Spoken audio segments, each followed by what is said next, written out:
Bismillahirrahmanirrahim. Assalamu alaikum. Welcome to MDK section with Sayyid Umar Farooq. Lecture number 3, Coulomb's law. Lecture number 2 में हमने पढ़ा था permittivity, electrostatic force and Coulombic constant.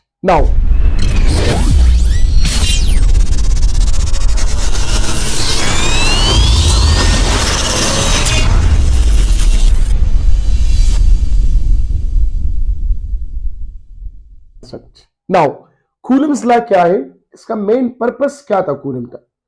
To calculate the magnitude of electrostatic force by using the Cavendish apparatus called torsion balance. MCQs के लिए याद रखें, torsion balance अक्सर MCQs में आता है. ठीक है? Statement of Coulomb's law वो क्या है कि if is directly proportional to the product of 2 point charges Q1 and Q2 and inversely proportional to the distance between 2 point charges, तो R square आ गया.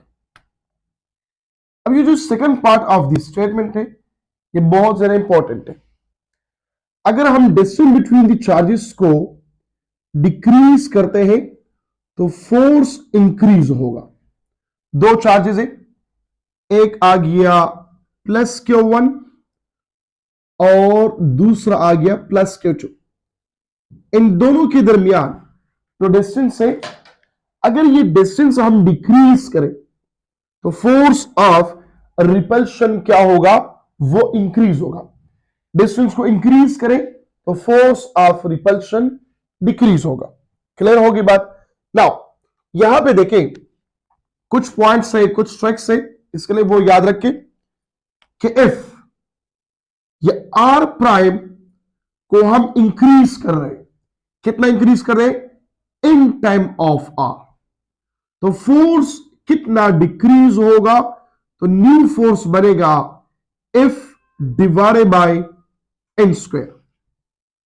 अगर हम आर को डिक्रीज करें एन टाइम पे तो फोर्स इंक्रीज होगा in square of F. Number third, if R को इंक्रीज करे डैश ऑफ आर. यहां पे क्वेश्चन पूछता हूं आप लोगों से, अगर मुझे चाहिए कि फोर्स को डबल करूं, 2F करूं, तो आर को जो डिस्टेंस बिटवीन द चार्जेस है इसको मैं कितने टाइम डिक्रीज करूं? कितने टाइम इसको डिक्रीज करूं? वीडियो को पॉज करें, इसका सोल्यूशन अपने साथ एक पेज पे लिख के फिर वीडियो को ऑन करें, फिर आ जाए कि आपका आंसर ठीक होगा या गलत होगा. क्लियर होगी बात? नाउ यहां पे अगर आर प्राइम को हम under root in time increase करें तो फोर्स कितना इंक्रीज होगा? फोर्स इंक्रीज होगा इन ऑफ एफ. यहां पे देखिए, अगर मुझे चाहिए फोर्स डबल तो आर को कितना इंक्रीज करना पड़ेगा? डिक्रीज करना पड़ेगा. Sorry for it. ठीक है, यहां पे आर को कितना डिक्रीज होगा? Under root in time. Under root in time. तो अंडर रूट इन टाइम इसको डिक्रीज करें तो क्या होगा? फोर्स उतना ही इंक्रीज होगा. फॉर एग्जांपल यही क्वेश्चन है, इसको सॉल्व करें इस फैक्ट के जरिए. If is equal to 1 over R square suppose, and if prime बराबर है 1 ओवर आर प्राइम स्क्वायर.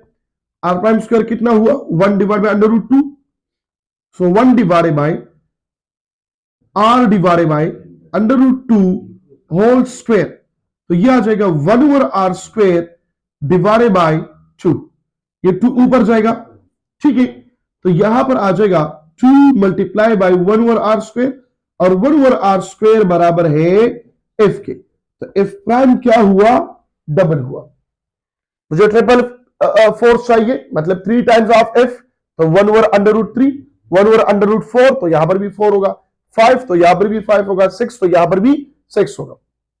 इसलिए इसका शॉर्टकट ये है कि अगर आर को मैं R divided by N decrease करूं तो फोर्स एफ प्राइम इंक्रीज होगा इन टाइम ऑफ एफ।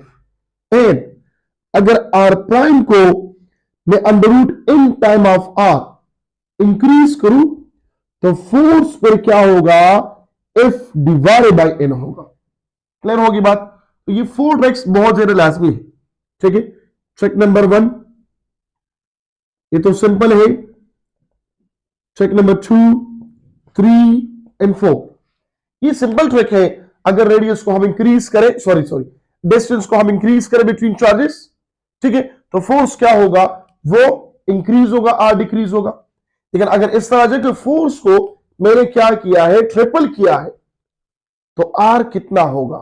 ठीक है, आर को कितना इंक्रीज होगा या आर को कितना डिक्रीज होगा? तो इन 4 शॉर्टकट के जरिए, शॉर्ट ट्रिक्स के जरिए आप ये एमसीक्यू इजीली सॉल्व कर सकते हैं। क्लियर होगी बात? नाउ अब यहां पे आ जाए, एक force is directly proportional to Q1 and Q2 divided by R square. तो देखो प्रोपोर्शनलिटी कांस्टेंट खत्म करें और इफ आ जाएगा K Q1 Q2 divided by R square. Marker मिलेगा, 2 मार्कर दे दीजिए। तो यहां पे K का वैल्यू क्या है, लास्ट लेक्चर में मैं एक्सप्लेन कर चुका हूं कि 1/4 pi epsilon naught into epsilon R. ठीक है, 1/4 pi epsilon naught into epsilon R. तो ये वैल्यू पुट करें। अभी आप लोगों को तो पता है कि रटाबाज में या रटे में आप लोग बहुत ज्यादा मशहूर भी है कि K is equal 1/4 pi epsilon not. ठीक है, अब 1/4 पाई एप्सिलॉन नॉट आप याद करें, इसको यहां पे क्या करें, स्किप करें। ठीक है, एप्सिलॉन आर कहां से आ गया, ये मैंने एक्सप्लेन किया है कि एप्सिलॉन एम ये बराबर है epsilon naught multiply by epsilon R. ठीक है, क्यों? क्योंकि K डिपेंड कर रहा है मटेरियल मीडियम पर। कैसे कर रहा है, इसका रेंज क्या है, तो वो एक्सप्लेन कर चुका हूं लेक्चर नंबर 2 में, वो आप लोग देखें। नाउ फॉर्मूला पुट करें इसमें, तो फोर्स आ गया Q1 Q2 divided by 4 pi epsilon naught R square multiply by 1 over epsilon R. This is the general formula using for what, coulombic force. अब यहां पे 4 पाई एप्सिलॉन नॉट ये बराबर है किस चीज के, 1/4 pi epsilon naught 9 multiply by 10 power 9 के बराबर है। पुट करें, R force is equal to 9 multiply by 10 power 9 divided by epsilon R multiply by Q1 Q2 divided by R square. तो आप लोग इस तरह भी लिख सकते हो। क्लियर होगी बात? Now force in case of vacuum क्या होगा, इन केस ऑफ मेटल क्या होगा, और इन case of a material medium क्या होगा। So force in case of vacuum जो आप लोगों के बुक में भी है और आप लोगों ने याद भी किया है, वो क्या है, Q1 Q2 divided by 4 pi epsilon naught into R square. ये वैक्यूम के लिए है। वैक्यूम के लिए क्यों है, क्योंकि relative permittivity for vacuum that is equal to 1। Clear? Now अगर मैं यहां पर मेटल कंसिडर करूं, मेटल का मतलब क्या है कि इन दो चार्जेस के दरमियान अगर कोई मेटल हम रखे, निकल रखे, कॉपर रखे, आयरन रखे, तो फिर यहां पर कूलम्बिक फोर्स क्या होगा, आप लोगों को याद होनी चाहिए कि permittivity of metal, any metal, वो क्या होगा, वो इंफिनिटी है, और anything divided by infinity is equal to 0। तो force for metal in case of metal वो क्या होगा, 0 होगा। रीजन इसके साथ लिखो कि रिलेटिव परमिटिविटी वो इंफिनिटी के बराबर है। ठीक है, कौन से केस के लिए, मेटल के लिए। तो यहां पे ये आ सकता है कि F metal divided by F V, ये क्या होगा, ये 0 आता है, और F V divided by F metal, तो ये क्या आएगा, ये इंफिनिटी आएगा। ये क्या आएगा, इंफिनिटी है। सपोज करें आप लोगों से पूछा जाए कि दो चार्जेस है, ये Q1 और ये Q2, और एक का जो मैग्नीट्यूड है वो 2 कूलम है, दूसरे का 3 कूलम है। Let's suppose R is equal to 1 metre. तो फोर्स इसके दरमियान है, सपोज करें वो आगे 6 न्यूटन। अब हमने क्या किया, इसी चार्जेस के दरमियान हमने एक निकल पीस रख दिया। यहां पे वही चार्जेस है 2 कूलम एंड 3 कूलम, और यहां पे हमने क्या रख दिया, निकल रख दिया। ठीक है, ये फोर्स यहां पर क्या होगा, वो 0 होगा, क्योंकि निकल क्या है, वो एक मेटल है, तो फोर्स आगे 0। और आपसे पूछ रहा है कि ratio of electrostatic force in case of vacuum to a metal, तो क्या होगा, वैक्यूम डिवाइडेड बाय मेटल तो इंफिनिटी आएगा, मेटल डिवाइडेड बाय वैक्यूम तो 0 आएगा। ये बात अपने जहन में याद रखिए। Clear? Now for any other material, if m ये बराबर होगा if v divided by epsilon r के बराबर, एनी अदर मटीरियल, क्योंकि जो रिलेटिविटी है, सॉरी रिलेटिव परमिटिविटी है, ये ग्रेटर देन 1 और लेस देन इंफिनिटी होगा, क्योंकि equal to 1 for vacuum, equal to infinity for metal, less than infinity and greater than 1 for any other material.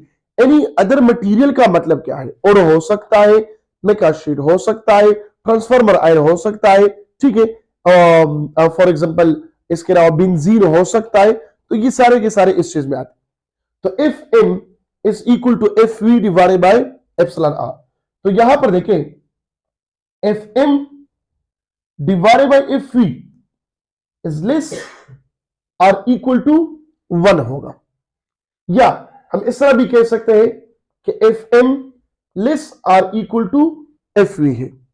अब ये क्यों, इक्वल भी है और लेस भी है, तो यहां पर लिखो कि F m equal to F V होगा। ये कब होगा, कि जब यहां पर रिलेटिव परमिटिविटी 1 के बराबर हो वैक्यूम के लिए, and F m is less than F V, ये कब होगा, जब रिलेटिव परमिटिविटी 1 से ग्रेटर और इंफिनिटी से कम हो। तो F m divided by F V less or equal to 1। अब यहां पर देखिए, वेरी गुड, बंद करें, जबरदस्त लेक्चर माशाल्लाह। यस तो F m divided by F V less or equal to 1, या इसको उल्टा करें तो F V divided by F m greater or equal to 1 आ जाएगा। ये एमसीक्यूज में आ सकता है। क्लियर हो गया बात? बिल्कुल, आपके फैन हो गए, आपके लेक्चर के फैन हो गए। अच्छा, थैंक यू। जी सर। अब the vector form of coulombic force क्या होगा? अल्लाह ने बस बचाए सर आपको। पुख्तों के बहुत सारा खबर लगी हो कम नहीं मालूम खास मुर्दू दे रजी सर ये पंजाब और सिंध बची हुई है। है नहीं, वो अच्छी बात है, लेकिन जो पठान वाले हैं वो तो वैसे ही समझते हैं ना। अच्छा जी, आप vector form of coulombic force, vector form, तो वेक्टर फॉर्म क्या होगा, क्योंकि हम कहते हैं कि force is a vector physical quantity. जब वेक्टर है तो हमने तो अभी तक ये पढ़ लिया कि F is equal to K Q1 Q2 divided by R square है। क्लियर है? तो यहां पे इसका वेक्टर फॉर्म क्या होगा, इसका वेक्टर फॉर्म होगा F is equal to K Q1 Q2 divided by R square into R unit vector, या इसको हम लिख सकते हैं कि F vector is equal to K Q1 Q2 divided by R cube into R vector divided by R cube into R vector. तो ये दोनों एमसीक्यू में आ सकते हैं, इसका वेक्टर फॉर्म आ गया। नाउ अब अगर हम कूलम्स लॉ को कंपेयर करें न्यूटन थर्ड लॉ के साथ, कि दो चार्जेस है, ये Q1 है, ये फोर्स लगाता है किस चीज पर, Q2 पर। यहां पर जो फोर्स है F2, ये किसके वजह से पैदा हुआ? F1 की वजह से। सो F21 ये बराबर हो गया किस चीज के? F12 को, लेकिन equal in magnitude but in opposite direction. F12 ये बराबर होगा -F21 के। ये नेगेटिव साइन क्या शो करता है? डायरेक्शन शो करता है। मैग्नीट्यूड सेम होगा। F12 ये इसका जो मैग्नीट्यूड है ये F21 की मैग्नीट्यूड के बराबर होगा। तो इसका रेशियो क्या होगा? F12 का मैग्नीट्यूड एंड F21 का मैग्नीट्यूड ये बराबर होगा 1:1, और ये हमेशा के लिए इस तरह होगा। ये मैग्नीट्यूड ऑफ चार्ज पे डिपेंड नहीं कर रहा। अगर यहां पे एक 2 कूलम है और यहां पे 5 कूलम है, यहां पर -2 है, यहां पे -10 है, ठीक है। मैग्नीट्यूड ऑफ चार्ज पे ये डिपेंड नहीं कर रहा। जितना फोर्स हम अप्लाई कर रहे हैं, फॉर एग्जांपल न्यूटन लॉ की बात कर रहा हूं, ठीक है, जितना फोर्स हम जमीन पर लगाते हैं, जमीन भी उतना ही फोर्स हम पर लगाते हैं। So equal in magnitude but in opposite direction. अगर हम एक चिविंटी ले लें, चिविंटी का, तो चिविंटी भी फोर्स लगाते हैं जमीन पर, वो जितना फोर्स जमीन पर लगाते हैं, जमीन भी उतना ही फोर्स इस पर लगाते हैं, equal in magnitude but in opposite direction. जी जी जी, पूछिए पूछिए। सर हम जब ऐसी भी मुझे जब हम जंप लगाते हैं तो ये जमीन हमें वापस ऐसे वो बाउंस बैक क्यों नहीं करती? जी, हम जंप लगाते हैं ना, तो भी तो फोर्स लगाती है ना, तो ऐसे बाउंस बैक हम क्यों नहीं करते हैं? नहीं, जितना फोर्स हम लगाते हैं, ठीक है, जमीन पर, उतना ही force equal in magnitude but opposite direction में लग गया। अपोजिट डायरेक्शन में लग गया। ऊपर क्यों नहीं ले जाते हैं? वहां पे तो ग्रेविटेशनल फोर्स की भी बात होती है। न्यूटन लॉ जब मैं पढ़ा तो वो उसके समझ आ जाएंगे, ठीक है। अब कूलम लॉ के बारे में पूछो। अब यहां पर आ गया तो वेक्टर फॉर्म, ये चीज बहुत ज्यादा इंपॉर्टेंट है, क्योंकि अक्सर एमसीक्यूज आते हैं कि 5 कूलम एक चार्ज है और दूसरा है मिसाल के तौर पर 15 कूलम चार्ज।